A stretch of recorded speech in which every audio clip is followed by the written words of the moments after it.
Assalamualaikum warahmatullahi wabarakatuh. Bertemu kembali dengan saya. Kali ini Ibu akan menyampaikan tentang materi yang merupakan lanjutan dari materi Standar Diagnosa Keperawatan Indonesia. Ya, jadi materi ini mengenai standar intervensi keperawatan Indonesia ya. Pada buku yang dikeluarkan oleh Persatuan Perawat Nasional Indonesia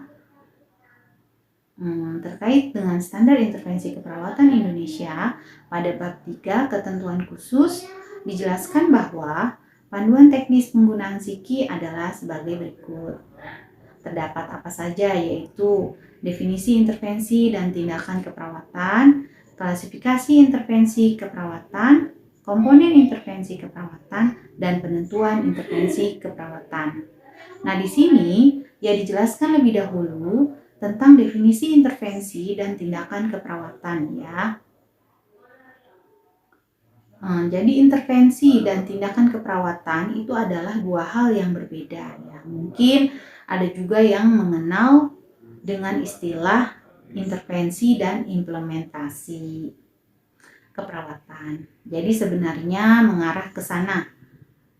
Untuk definisi, intervensi keperawatan itu sendiri adalah segala treatment yang dikerjakan perawat yang didasarkan pada pengetahuan dan penilaian klinis untuk mencapai luaran yang diharapkan.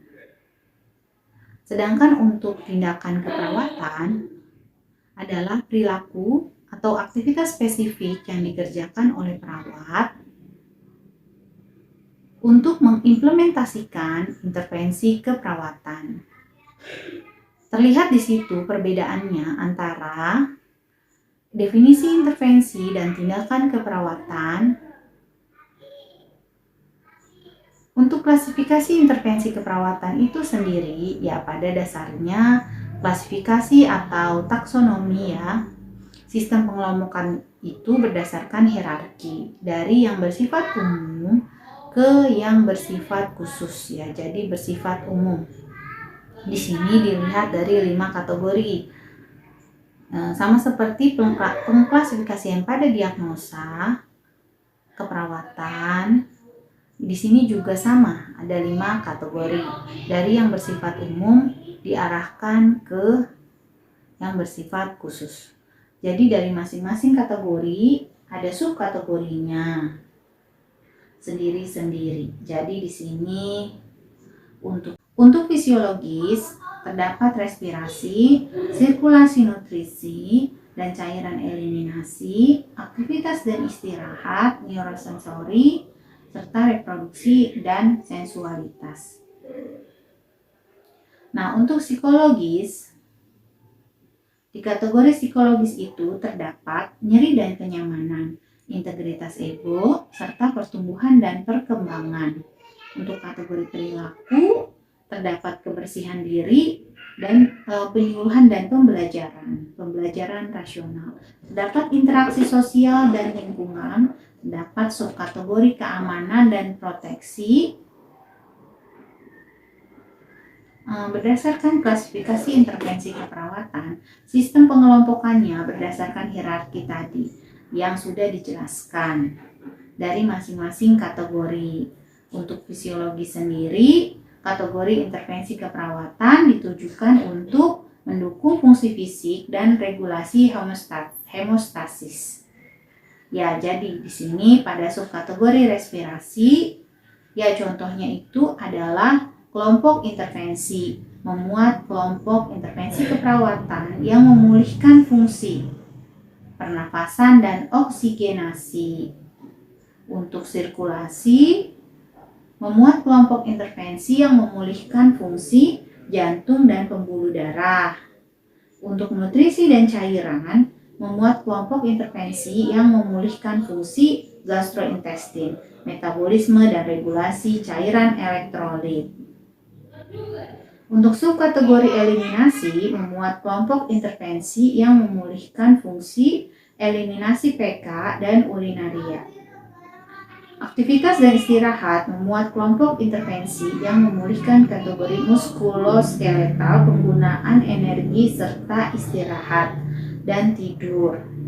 Untuk subkategori neurosensori, memuat kelompok intervensi yang memulihkan fungsi otak, memuat kelompok A. Dan syarat terakhir untuk kategori fisiologis adalah reproduksi dan seksualitas, yang memuat kelompok intervensi yang melibatkan fungsi reproduksi dan seksualitas. Ya, untuk kategori psikologis, di sini kategori intervensi keperawatan yang ditujukan untuk mendukung fungsi dan proses mental. Untuk penjelasan dari subkategorinya, nyeri dan kenyamanan memuat kelompok intervensi yang meredakan nyeri, kenyamanan. Integritas ego memuat kelompok intervensi yang memulihkan kesejahteraan diri serta emosional. Pertumbuhan dan perkembangan memuat kelompok intervensi yang memulihkan fungsi pertumbuhan perkembangan. Dalam pengelompokan atau kategori dari perilaku, terdapat subkategori 2 tadi, kebersihan diri dan penyuluhan pembelajaran. Untuk kebersihan diri, memuat kelompok intervensi memulihkan perilaku sehat dan merawat diri. Serta penyuluhan dan pembelajaran memuat kelompok intervensi yang meningkatkan pengetahuan dan perubahan perilaku sehat. Kategori relasional di sini ditujukan untuk mendukung hubungan interpersonal atau interaksi sosial. Terdapat subkategorinya adalah interaksi sosial yang memuat kelompok intervensi yang memulihkan hubungan antara individu dengan individu lainnya. Terakhir adalah kategori lingkungan. Di situ subkategorinya keamanan dan proteksi, meningkatkan keamanan dan menurunkan resiko cedera akibat ancaman dari lingkungan internal maupun eksternal.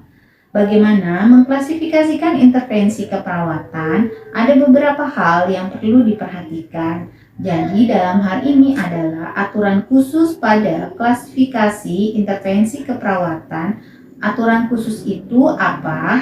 Yang pertama, yang perlu dipahami itu adalah pengklasifikasian intervensi keperawatan dilakukan berdasarkan dua hal.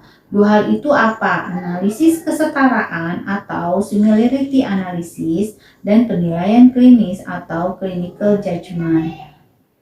Jadi di sini untuk mengklasifikasikan intervensi keperawatan, kita lihat bagaimana kesamaan ya dari jenis intervensi keperawatannya. Serta kita pastikan berdasarkan respon klien. Penilaian klinisnya gitu ya. Nah, aturan yang kedua yang tertulis di sini adalah intervensi keperawatan yang bersifat multikategori atau bisa dipakai dalam kategori-kategori yang beragam. Maksudnya multikategori tidak hanya satu kategori saja ya. Jadi di sini kita lihat kecenderungan yang paling dominan. Jadi jika terdapat kondisi ini, maka klasifikasi intervensi keperawatan didasarkan pada kecenderungan yang paling dominan pada salah satu kategori atau subkategori. Jadi kita lihat di situ condongnya ke arah yang mana. Dan perlu diperhatikan di sini apabila pada proses pengklasifikasiannya, pengelompokannya, terdapat kemungkinan intervensi tersebut bisa dipakai pada kategori-kategori yang lainnya. Begitu ya, di sini dihindari terjadinya rujukan silang. Maksudnya apa?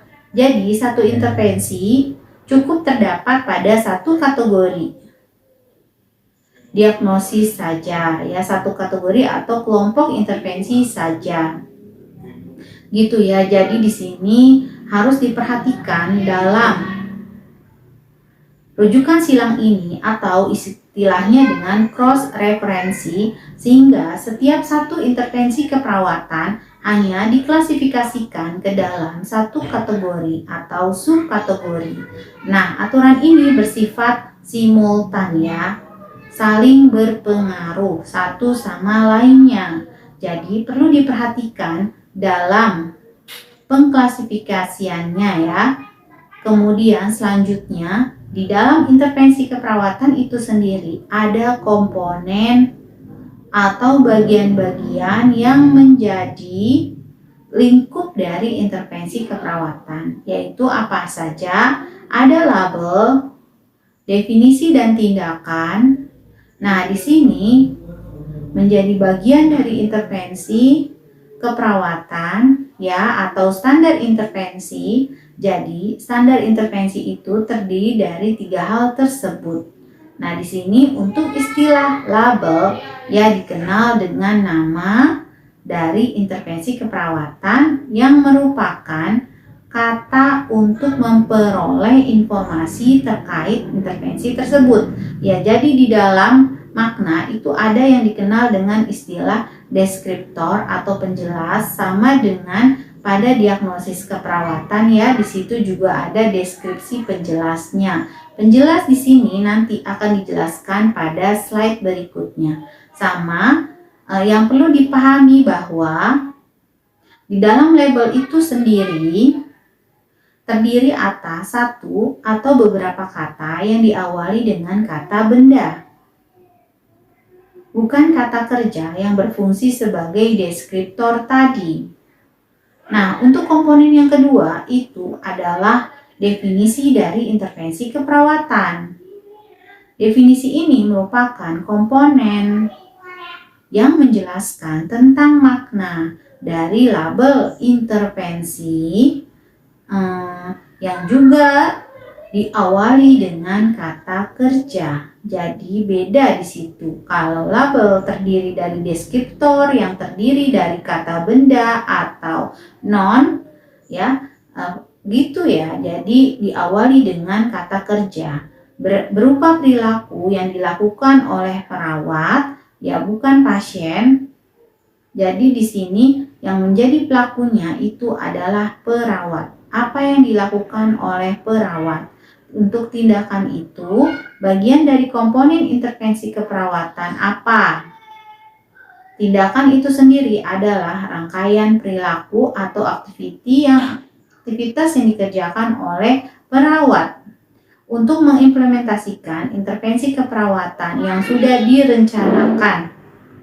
Tindakan pada intervensi ada apa saja? Ada 4 jenis tindakan pada intervensi, yaitu observasi, tindakan observasi, tindakan terapeutik, tindakan edukasi, dan terakhir adalah tindakan kolaborasi. Nah, dijelaskan bahwa pada label di dalam komponen intervensi keperawatan itu tadi terdapat kata benda yang menjadi penjelas pada intervensi keperawatan, dikenal dengan istilah deskriptor. Di deskripsi itu sendiri pada standar intervensi keperawatan itu ada 18 deskriptor yang seringkali teman-teman temui atau mahasiswa temui ya. Deskriptornya ada apa saja? Dukungan, edukasi, kolaborasi, konseling, konsultasi, latihan, manajemen, pemantauan, pemberian, pemeriksaan, pencegahan, pengontrolan, perawatan, promosi, rujukan, resusitasi, screening, dan terakhir adalah terapi.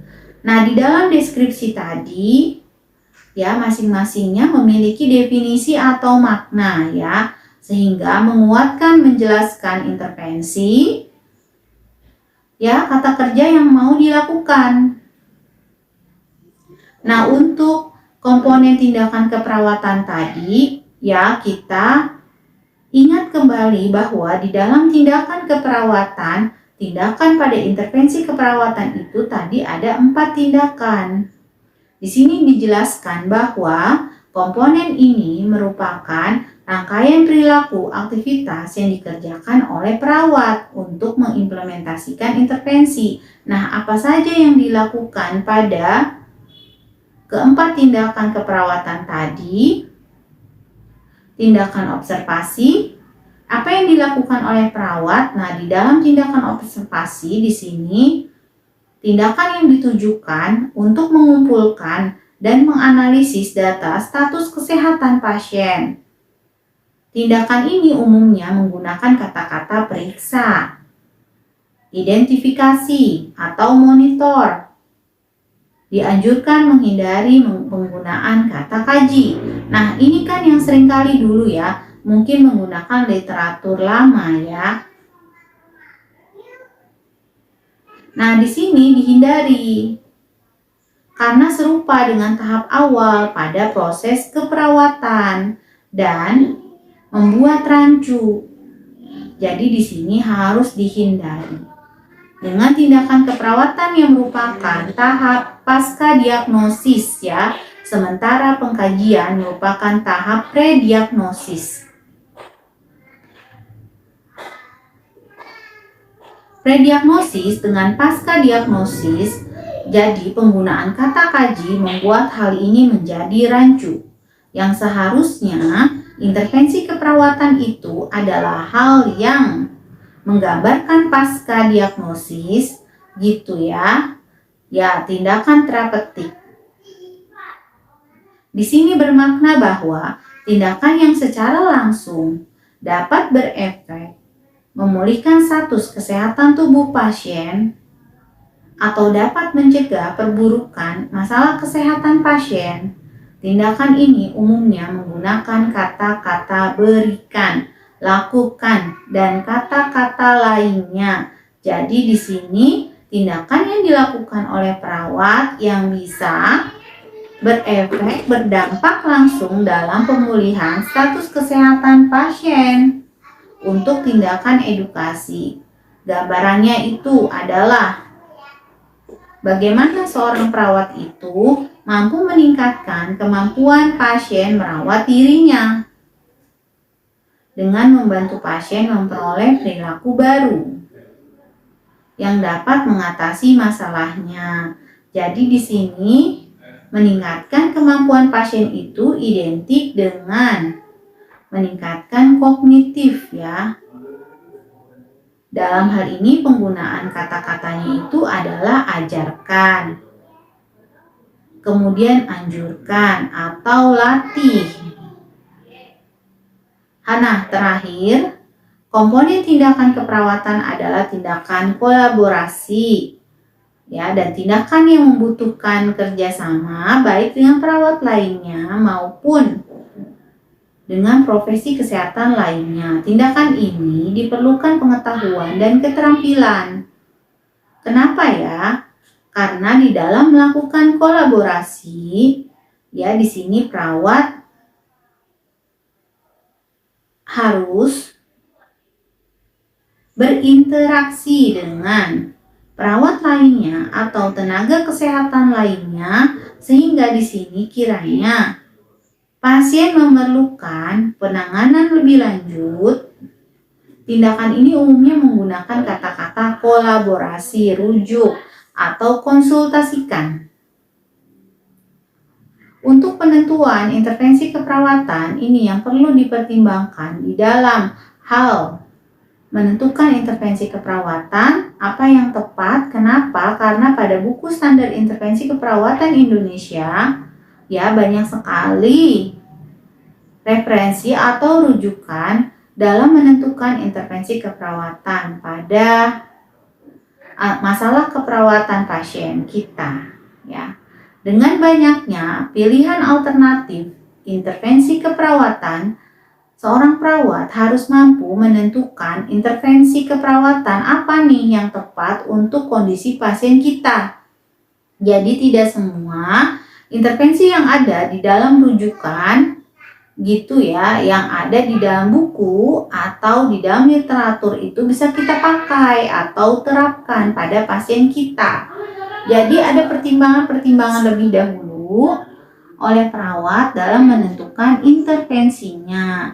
Ya, tadi apa pertimbangannya dalam hal ini? Ya, dijelaskan ya. Dalam menentukan intervensi keperawatan, perawat perlu mempertimbangkan faktor-faktor terkait, yaitu apa saja? Yang pertama adalah karakteristik diagnosis keperawatannya. Intervensi keperawatan itu yang jelas dapat mengatasi etiologi atau setidaknya tanda gejala dari diagnosis keperawatan.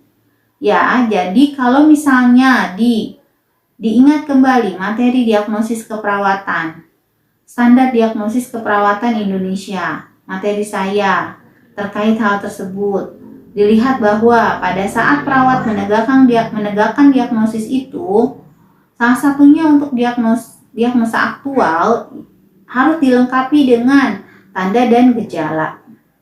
Teologinya, jadi di sini untuk karakteristik diagnosis keperawatan aktual itu setidaknya dapat mengatasi etiologi atau jika tidak mampu untuk menyelesaikan etiologinya, diharapkan dapat menangani tanda-tanda gejala dari diagnosis keperawatan tersebut. Untuk diagnosis resiko, bagaimana?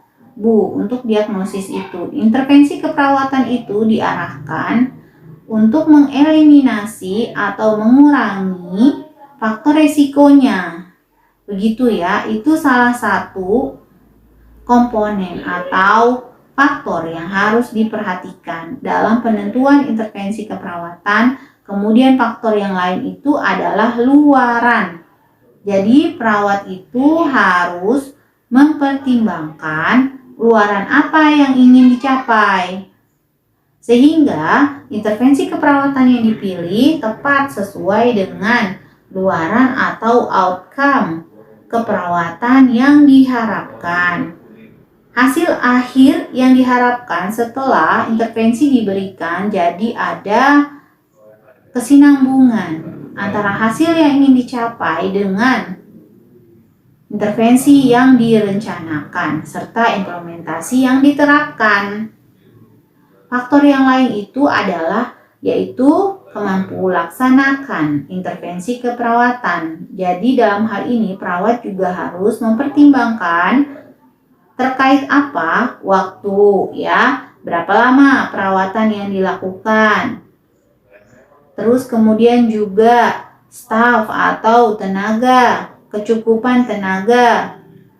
Selain itu adalah sumber daya atau resource yang tersedia.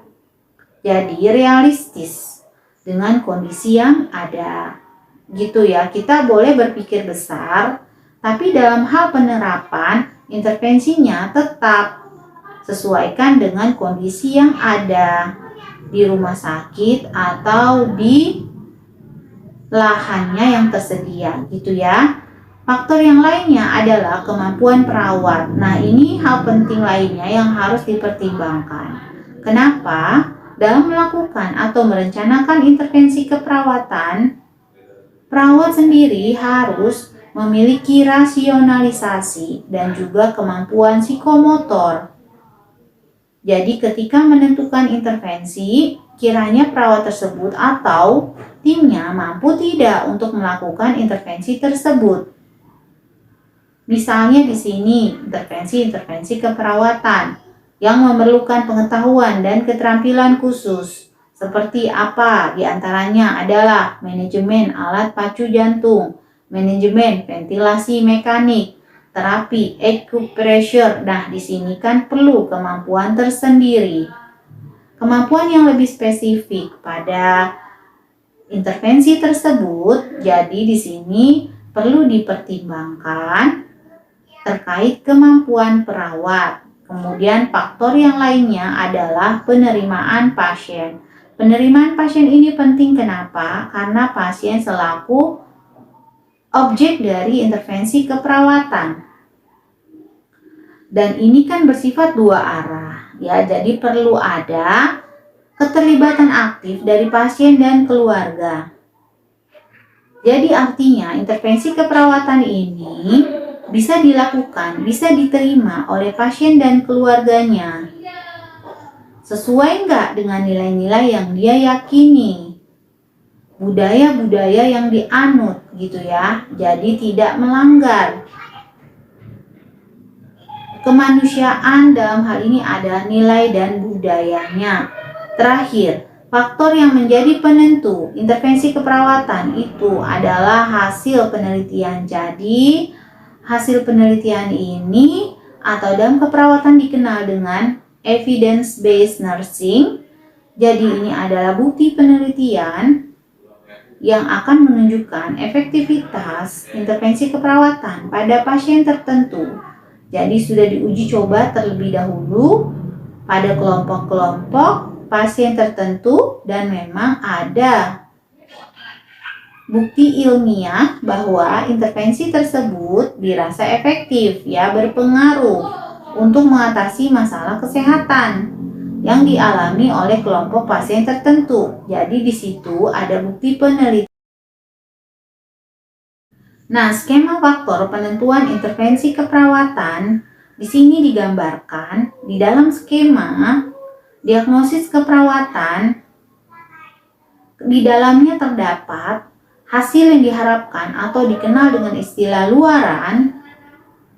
Untuk mencapai luaran itu dipengaruhi atau dicapai dengan dilakukan intervensi keperawatan. Nah, intervensi keperawatan ini bersifat simultan dan juga harus tetap melihat hasil ya. Jadi, apakah hasil itu sudah tercapai atau belum ya?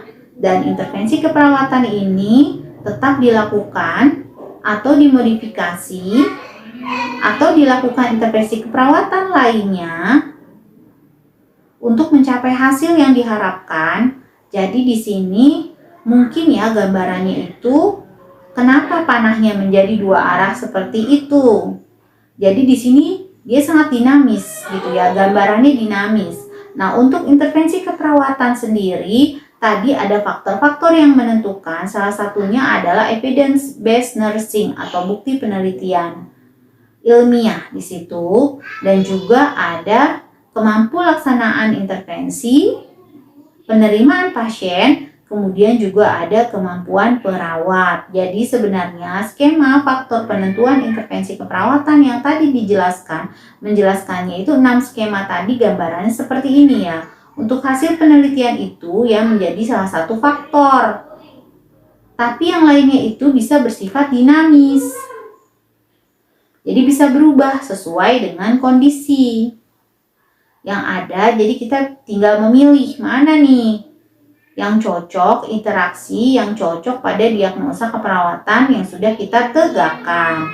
Untuk memudahkan dalam menentukan intervensi yang akan digunakan, di dalam buku Standar Intervensi Keperawatan Indonesia terdapat daftar tautan SDKI dengan SIKI. Dan itu sangat membantu perawat ya dalam menentukan standar intervensi apa yang tepat pada diagnosa yang ditegakkan. Ya, ada di halaman awal pada buku. Contohnya adalah misalnya perawat mengangkat diagnosa bersihan jalan nafas tidak efektif ya. Kemudian kita bisa melihat daftar tautan antara SDKI dengan SIKI. Ditemukan bahwa untuk bersihan jalan nafas tidak efektif, SIKI-nya atau standar intervensinya ada di halaman 453. Ya, setelah itu kita lihat. Kita buka bukunya, halaman 453. Di sini dijelaskan, untuk diagnosa bersihan jalan nafas tidak efektif, standar intervensi yang dipakai adalah intervensi utamanya latihan batuk efektif, manajemen jalan nafas, dan pemantauan respirasi. Selain intervensi utama, terdapat juga intervensi pendukung. Dan untuk intervensi pendukung, biasanya ragamnya lebih banyak, tergantung tadi faktor-faktor apa saja yang menentukan intervensi apa yang mau perawat cantumkan di dalam rencana asuhan keperawatannya. Setelah kita telah menentukan intervensi utama, intervensi pendukung di dalam diagnosa atau rencana asuhan keperawatan pasien kita, kemudian kita masuk kepada daftar intervensi yang ada di awal buku. Ya, daftar intervensi di sini terdapat penjabaran dari masing-masing intervensi. Ya, tadi contohnya untuk bersihan jalan nafas tidak efektif, intervensi utamanya adalah latihan batuk efektif. Nah, di dalam daftar intervensi ya, latihan batuk efektif itu ada di halaman 142. Nah, kita buka buku halaman 142. Maka di sini terdapat indikator-indikator dari intervensi. Yaitu apa saja? Definisi jelas, label dulu ya. Tabelnya itu ada apa? Latihan batuk efektif. Definisinya adalah melatih pasien yang tidak memiliki kemampuan batuk secara efektif untuk membersihkan laring, trakea, dan bronkeolus dari sekret atau benda asing di jalan nafas. Tindakannya apa saja? Terdapat tindakan observasi terapeutik, edukasi, kolaborasi, yang masing-masingnya dijabarkan. Untuk observasi itu adalah salah satunya identifikasi kemampuan batuk, monitor adanya retensi sekutum, monitor tanda dan gejala infeksi saluran nafas, serta monitor input dan output cairan. Untuk tindakan terapeutiknya, atur posisi semi-fowler atau fowler sesuai kebutuhan pasien, pasang perlak dan bengkok di pangkuan pasien, buang sekret pada tempat sekutum. Untuk tindakan edukasinya, jelaskan tujuan dan prosedur batuk efektif. Anjurkan tarik nafas dalam melalui hidung selama 4 detik, ditahan selama 2 detik, kemudian keluarkan dari mulut dengan bibir dibulatkan selama 8 detik. Anjurkan mengulangi tarik nafas dalam hingga 3 kali. Dan terakhir, untuk edukasinya adalah anjurkan batuk dengan kuat langsung setelah tarik nafas dalam yang ketiga. Ya, terakhir untuk intervensi latihan batuk efektif adalah kolaborasi. Tindakan kolaborasi pemberian ekspektoran jika perlu. Jadi di sini indikator-indikator dari intervensinya dicantumkan ya. Di sini yang perlu dicantumkan dalam rencana asuhan keperawatan cukup tindakannya saja ya. Dan di sini dipilih sesuai dengan faktor-faktor yang dijelaskan sebelumnya. Oke. Sekian untuk materi standar intervensi keperawatan Indonesia. Nanti akan dilanjutkan lagi rangkaian materi yang terakhir, yaitu adalah standar luaran keperawatan Indonesia. Sekian, semoga bermanfaat. Assalamualaikum warahmatullahi wabarakatuh.